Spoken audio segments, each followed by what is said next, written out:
Hi, welcome to day 11. It's still technically day 10, but for the first time ever, I finished uploading and editing a video and it's like not even 11 o'clock, which is my typical bedtime. I'm in the swing of things now. I'm getting it down. So I want to read a little bit before bed. That is the promise that I made myself.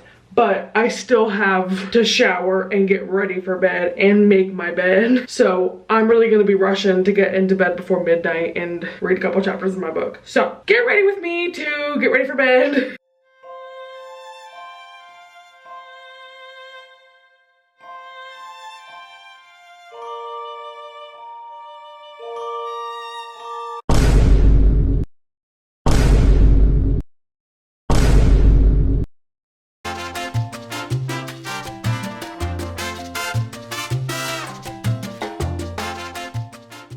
Yoo-hoo! Today is gonna be one of those days where this vlog is more of a sit-down video than a vlog, but I woke up today at 8:20 for my 9 o'clock call. So we rolled out of bed, brushed teeth, brushed hair, deodorant, outfit, concealer, mascara, out the door. I did not have time to do anything else. And then after work today, we actually had a like happy hour thing. So I was this close to not going. I really don't enjoy happy hours. I don't drink regularly, and now that I'm on antidepressants and they say you shouldn't be drinking on them, which by the way, is that like urban legend or is that actually like I could die? I don't know.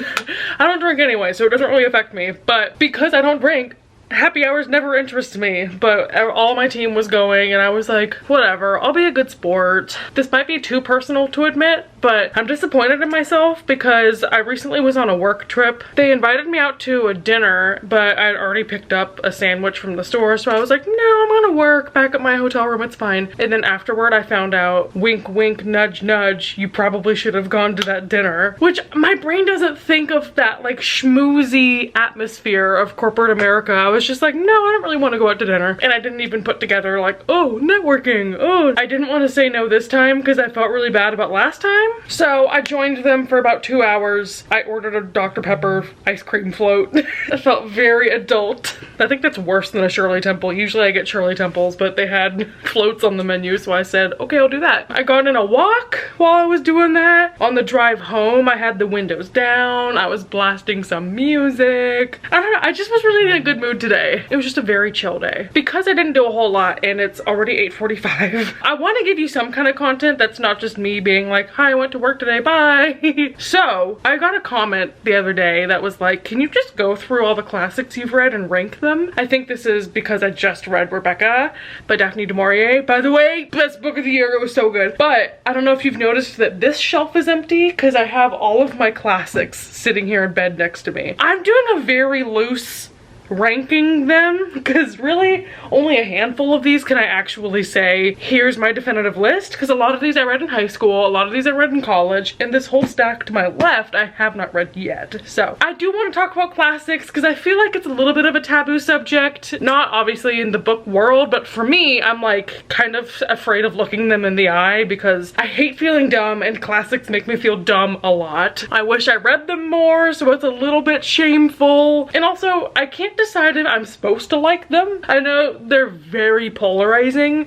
and also genre and classifying what a classic is can also be difficult because I'm sure some of these are like modern classics, but to me a classic is just like a book that's older than 50 years old that everyone talks about and is like studied. Anyway, that's enough prequel to this discussion because it's gonna be long enough. So I'll start out with all the ones that I have not read. Hopefully none of these are surprises, or most of them won't be a surprise because it's things like this. Like, never read The Hobbit, but I really, really want to. I hope to read this within the next 3 months, so this one's gonna get crossed off pretty fast. I also have This Side of Paradise by F. Scott Fitzgerald. Big fan of F. Scott Fitzgerald, not to spoil a little bit later. I do want to read all the rest of his books, and I'm debating doing a whole video just about him because now that Gatsby's in the public domain, there's a lot of spin-offs of it, so I kind of want to reread Gatsby, read some of his other books, read some of the new ones that have come come out. So Fitzgerald. Also gonna be reading this one soon in a video that I'll reveal after Christmas. But Peter Pan by J.M. Barrie. Peter was my number 5 song of the entire year, so it fits that this would be on the TBR. Also, this is like a kid's book, so hopefully it'll be pretty easy to read. I know there's some weird racist themes with the whole Native American thing in The Lost Boys, but it is a product of its century and its time. This one's a little bit more of a modern classic, but A Lesson Before Dying by Ernest J. Gaines, set in the Cajun communities in the 40s. A young black man witnesses or is part of a shootout where 3 men are killed, and he's convicted of the murder and sentenced to death. So I don't know if I've been really giving synopses for any of these, but I feel like either for all of these, you know, or in the case of This Side of Paradise, I have no idea. So that's the synopsis for that one. On the complete opposite end of the spectrum, nowhere near modern literature, Canterbury Tales. I just have a vivid memory of my freshman year of high school. We had to read an excerpt from this, and that is my only experience with it. I just know it's such like a classic early modern English book, so I think from a historical perspective this would be interesting to see what were the vibes back in the day. I also have this really cute copy of A Tree Grows in Brooklyn. Could not give you a synopsis on this whatsoever, but very popular. I have this Gorgina cover of The Sun Also Rises by Ernest Hemingway. I have read The Old Man and the Sea, but I got rid of it because it was okay, so I guess I won't talk about it later. But I remember nothing about it. The only reason I kind of know what this is about is because it looks like it's set in Spain, so I'm assuming it's set in Spain. Yeah, there's not even a synopsis on this, it's just more pictures, so I don't know what I'm looking at. Oh, I also have Dracula by Bram Stoker. This one got really viral, Bonnie was telling me, because there was like an email list that went out, because this book is told, oh, I don't know the vocab word for it, epistolary style? I don't know, it's like diary entries that tell you the day of things happening. So I do want to read this around spooky time, but I could also just read like cute romance witchy books, so it has some tough competition, but is it worth it?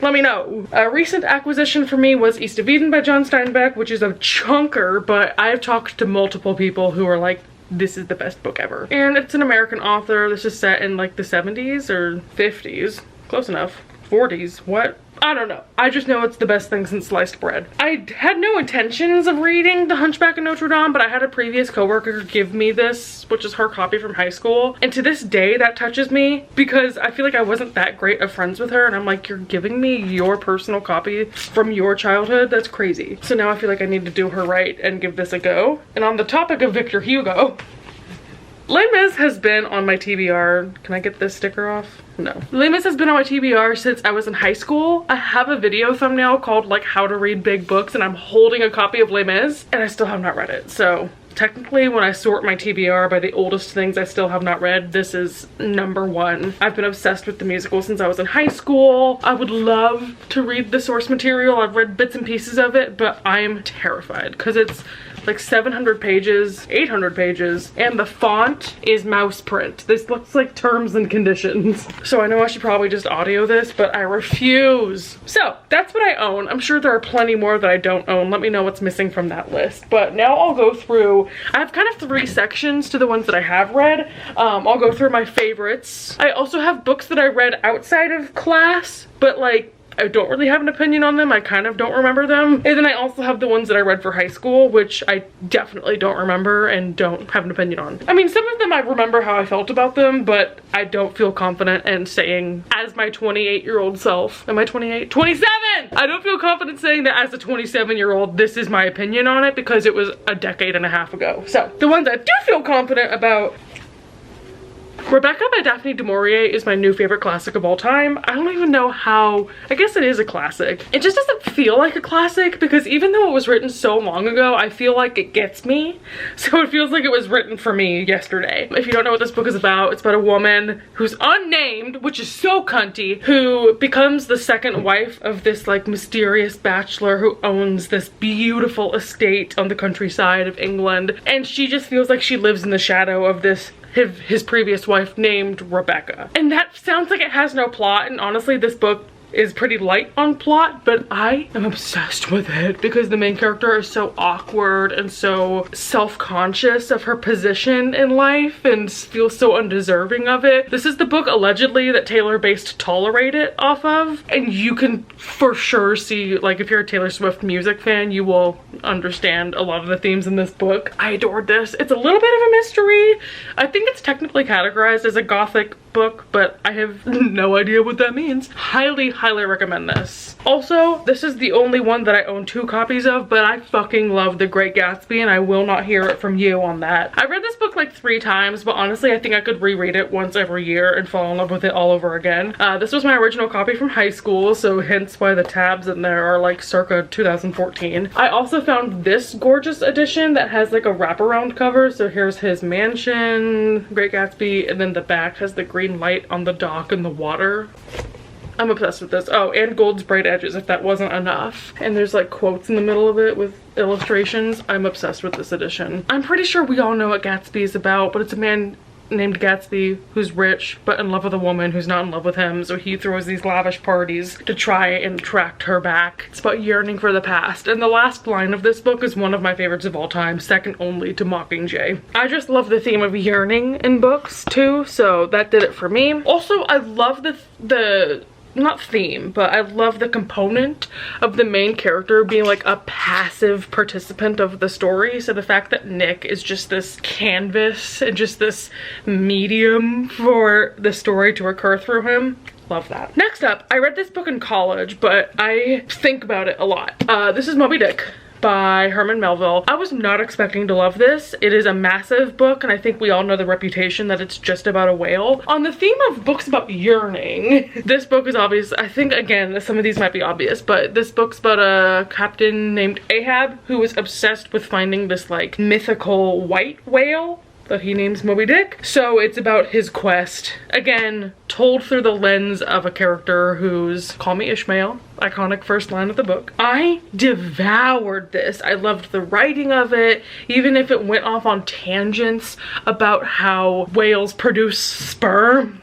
This is just one of the most passionate books that I've ever read, and it was so vivid, and I just remember that about it. So really enjoyed this despite the length of it and how much I thought I would be bored. Ooh, another book I read in college, Alice in Wonderland. I have this very artsy fartsy edition with like all these trippy illustrations, but I think the book stands up to time because it is just so nonsensical. There's 2 ways you can read it. You can read it with just like childlike wonder of everything's crazy, everything's silly and goofy and fun. But then from a literary perspective, and the surrealism in it and how everything just goes against logic, which was like whatever era and time, I just enjoyed discussing this academically, and it's also just a fun book to read. Alice is also just such a fun character to follow, so I highly enjoyed this. I need to reread that, honestly. This next one's a timely one, so everyone get on it. A Christmas Carol by Charles Dickens. I've read this twice now. I read it once 2 years ago, and then last year I actually read this out loud to Bonnie on FaceTime because it's like a 60-page novella, so it only took us like 2 days. This maybe doesn't need explaining. The Muppets did a great job doing a recap of it. It's about a guy who's cranky and works for a bank, and he's very greedy, and he gets visited by ghosts on Christmas Eve or Christmas that walk him back through his life and show him why he's so cranky and why he needs to cut that shit out. This hits really close to home because I fucking hate capitalism and old rich white men. Elon Musk. I just read a tweet where he has so much money that he could give everyone on earth $1 billion and still have like $300 billion left. So the rage fuels me in times like these.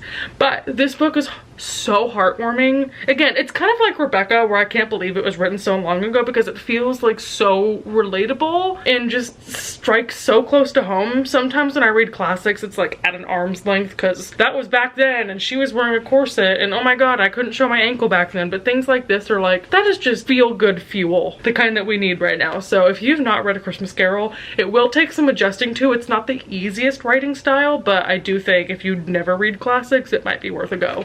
Again, this one is straddling the line of like a modern classic, but I also loved The Handmaid's Tale when I read it the other year. I'm at the point where I don't really remember anything from it, but I enjoyed my time reading it. If you don't know, it's a society where women, I don't remember. I really want to watch the TV show. I'm sure it'll jog my memory, but this book made me think. This book was sad. God, I genuinely can't remember. This is why I hate that I'm a booktuber, because it's like, tell us what books are like. I'm like, I don't know. I read them, and then it doesn't get stored. I have another edition that has like the wraparound gorgeous cover. This one's for Frankenstein, so I'll do a little show and tell here. I actually just reread Frankenstein this year or last with Bonnie, because I fucking love Frankenstein. Here's the thing, I read Frankenstein for college when we were doing like a chapter about the sublime, and I fell in love with it because I loved talking about the sublime and works like this that lean into like supernatural themes like that. So I was just eating this up. When I reread it, it was okay. I think I gave it like 4 stars on a reread when I originally gave it 5, but maybe I just lacked the context of that entire chapter of college. But anyway, I love Frankenstein. If you don't know, it's this dude who is like, I'm gonna make a person, and then does, and then it haunts him for the rest of his life, and he immediately wants to fix his mistake, but now his mistake has a mind of its own. But it's not like a horror book. There's a lot of deep thoughts to it, and Kaylin and I always joked in college like we are team monster because that monster had a point. But anyway, Victor Frankenstein, you would never do any wrong to me. Oh my god, what a throwback. This is Hamlet by William Shakespeare, which I read in high school and devoured. I loved this, and I do still to this day have a sticky note on here that says ham sandwich, which is what I called it in school. So this is my copy from 2015. Fun fact, I was in this same class as Brittany Broski, and she would read this out loud in class, popcorn style. That was my claim to fame and my name drop I'm gonna do in this video. But anyway, again, this really deserves a reread, but all I can think about is how much I loved this. Like, I couldn't tell you why. I couldn't tell you if it's still good, but as a high schooler, I ate this up and I really resonated with it, and it was my favorite, and still I probably would consider my favorite Shakespeare play, which I took a Shakespeare class in college and none of them topped this. So, am I even smart enough to read this? Let me try and read this. Damn. Yeah, I just scanned that and that was incomparable horseshit. That's not even a word. That was incomprehensible horseshit. Just kidding. It's probably good, but I wasn't in the mood to try and decipher that. Cool. Okay, another book I read in high school. This is not a book, actually. I should say this is a play. It is A Doll's House by Henrik Ibsen. God, I have so many annotations in this. What the fuck? Is that me? Did I buy this that way? Yeah, I think I bought this way. That can't be my handwriting. Anyway, this is a very short play. Again, I couldn't tell you anything about it, but it was very easy to read and it felt so powerful at the time to me. It's so hard to describe this because what the fuck am I talking about? I couldn't even tell you what this is about. It's about a couple. I don't know. You'll just have to trust me on this one.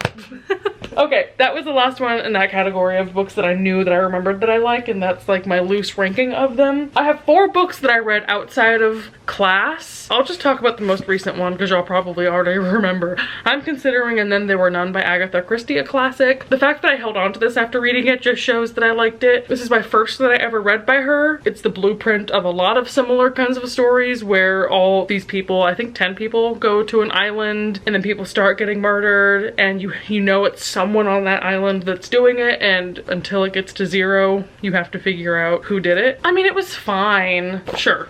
I appreciate it for what it was. I also read Anne Frank, The Diary of a Young Girl outside of school. I think I listened to this one on audiobook, so that's probably a major reason why I don't remember a whole lot about it, but that's exactly my point. Is I don't feel one way or the other about it, but I do intend to reread it one day, which is why I've held on to that. Obviously an important piece of literature in the history of the world. All right, I have held on to Wuthering Heights because I feel like I need to give her another chance. I read this in high school. By that I mean I was obsessed with Twilight and I wanted to look cool because one of my good friends also read and liked this book. So I tried to read it. I didn't understand it. I hated it. I was listening to this on like 2 or 3 times speed on audiobook just to get through it. I have a vivid memory of one time my mom couldn't pick me up from school, so I had to walk the 2 miles home, and I was just reading this and like hating my life so hard because I didn't want to walk home and I had to listen to this book. So I have also heard from people that maybe this isn't worth a try and this is not a good book, but but I feel like I want to try it again. I love this cover too. Back in high school, I was obsessed with these like watercolor covers, so I don't know, it just also makes me happy to see that art because I think it's beautiful. And then kind of in the same vein as Les Miserables, I was obsessed with the Phantom of the Opera, the musical, when I was in high school, so I got a copy of the book and I really enjoyed it. So if you're a fan of the musical and you're like, should I read the book? I do think it's really good. It's different, of course, but I liked the French setting of it. I think you get to see a lot of that like moral ambiguity of the Phantom. Again, if you don't know what Phantom of the Opera is about, the main character is Christine Daae, who is a singer, and the Phantom of the Opera, which is just some weird guy who lurks underneath there, who is masked, like takes her on as his like prodigy, but then he's like blackmailing the opera house and all this creepy stuff, and he's just like a mastermind who is this mythical almost creature that haunts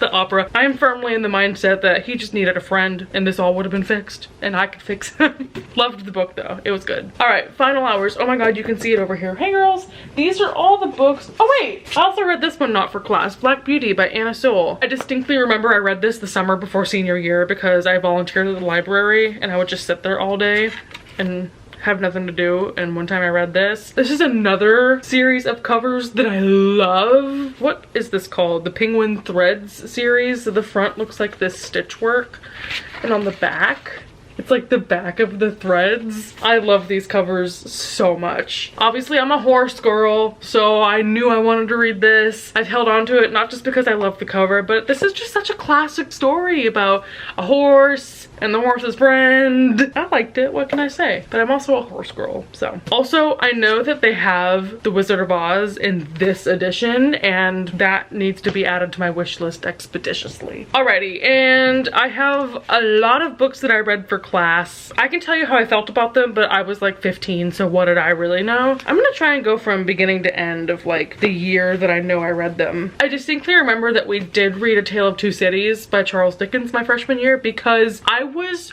alarmed. I was like, this is my first time in high school, they're having me read this? It was a big upgrade. I was reading like Old Yeller in 8th grade, so I definitely did not read this cover to cover, so I intend to reread this someday and experience that. Also, I am swayed because Tessa from the Infernal Devices loved this book, so I'm determined to give it another go for her. And I have reread the first few pages just to see, like, is it as hard to read as I thought it would be? And I was able to understand it a lot better. So, A Christmas Carol was my re-entry to Charles Dickens. I do want to read that someday, and potentially Great Expectations as well.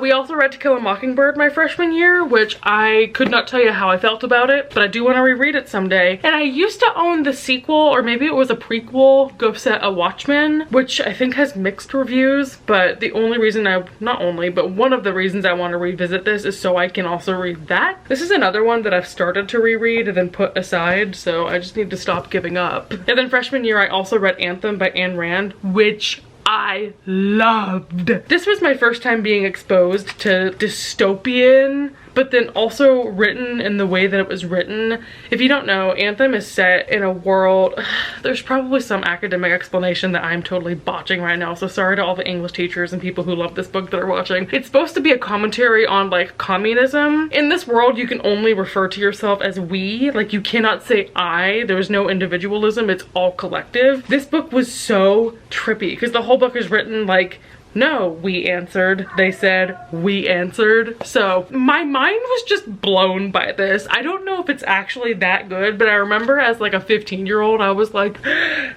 oh my god. So this is worth a reread. It's also a novella, so it's very short and I loved it. I don't remember what year I read Animal Farm, but I'm suspicious it was freshman year.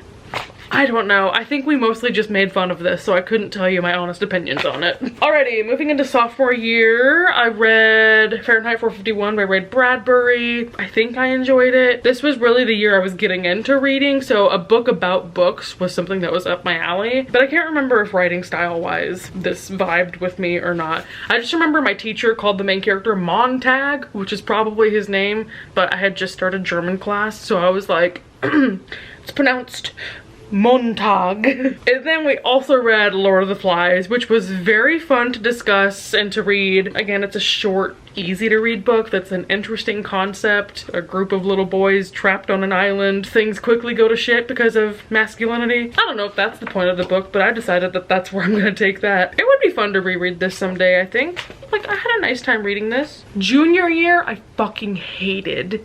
Because it was, I forget exactly what the title of that class was, but a lot of it was like non-fiction and just shit I did not care about. But one of the books we read was The Scarlet Letter. I kind of hated this, which I think if I gave this a better shot, I probably could like it, because I'm sure the theme of like adulterer and society hating women could resonate with me, but I remember thinking this was so hard to read. So I think I just gave up on this. I can't remember if I even read this all the way through. I don't think that I did. So this is definitely owed a reread. That's the only book I kept from junior year, so the rest I just did not like. One of them was like Invisible Man, which I also don't think that I read. Yeah, and then senior year, we read more Shakespeare. I think we read Brave New World. A lot of those books I did not hold on to, but the book that I chose to read for my senior project, we got to choose one book, and I chose The Tempest by William Shakespeare. Can you guess why? You're correct. It's because Warner has a quote from this book tattooed on his dick. I guarantee it's one of these sticky tabs too. Yep, there it is. Hell is empty and all the devils are here is a tattoo that Warner has, and I was like, sold, I'll read the book. I think in Shatter Me he even admitted he didn't read this whole book. He just liked the quote from it. I was like, I'll write an essay on it. So this is a Shakespeare play about a shipwreck, and there's a magician, and there's a guy who's a savage. Actually, don't ask me what this is about. I really have no idea. It was okay. Like, it was fine. Yep. So I've definitely read more classics than this, and there's probably more on my TBR, but that's all that I own. And that's how loosely I can rank them. It's so hard for me to talk about books that I read more than 2 years ago, and even within 2 years, because I just don't fucking remember. So if you want me to tell you anything about all of these, I can't. Go read my Goodreads, because that's about all I can do for you. Okay, it is now 9:20. Again, I feel self-conscious that you didn't really get a vlog today, but I guess we'll stick with tradition. Not available. Oh, this is fighting words. I might have to FaceTime John Paul instead. I'm phoning a friend. He's not gonna answer either. What if they're both on FaceTime without me talking about how much they hate me? Maybe Shelby? See, the reason why Shelby and I don't hang out is because she got addicted to Fortnite, so I will be lucky if she answers this. Alright, well that was a very humbling experience. Take your medicine, folks. I'm like taking my medicine very slowly, so one of them will call me back. Can I talk about a weird side effect I'm having with Zoloft, and I'm assuming it's from the medicine and not just started randomly after I started taking it? I googled what this might mean, but not a lot of responses. I will randomly throughout the day, you know when you have like one of those shudders that just come out of nowhere? I get them a lot. A lot of times it's just when I'm sitting stationary at my desk, so maybe I just notice it more then, and it's not like painful or annoying, but I just find myself being like, ooh, a lot more. And I googled why that might be, and some people said it's like something releasing in your body, so maybe it's working, maybe it's not supposed to do that. It's not a treat, bud, sorry. It's my medicine. Okay. I can't pet you, I have a pill in this hand. Okay, anyway, take your medicine. Should I call my mom? I feel like I need to verify that my phone's not broken. If my mom doesn't answer, this is gonna be really embarrassing for me. I could be dead in a ditch right now and not a one person cares for my soul. All right, heard, seen, heard, internalized. Well, no update from anyone today other than me and Gordo, so hope you enjoyed this. Tomorrow I will do better, which I shouldn't blame myself because I was at an event today and only left me an hour to film something, so it wouldn't have been much anyway. Everyone have a wonderful night, or you're watching this at 8 AM maybe, so have a good day. I'll see you tomorrow. Bye. Say goodbye, Gordo.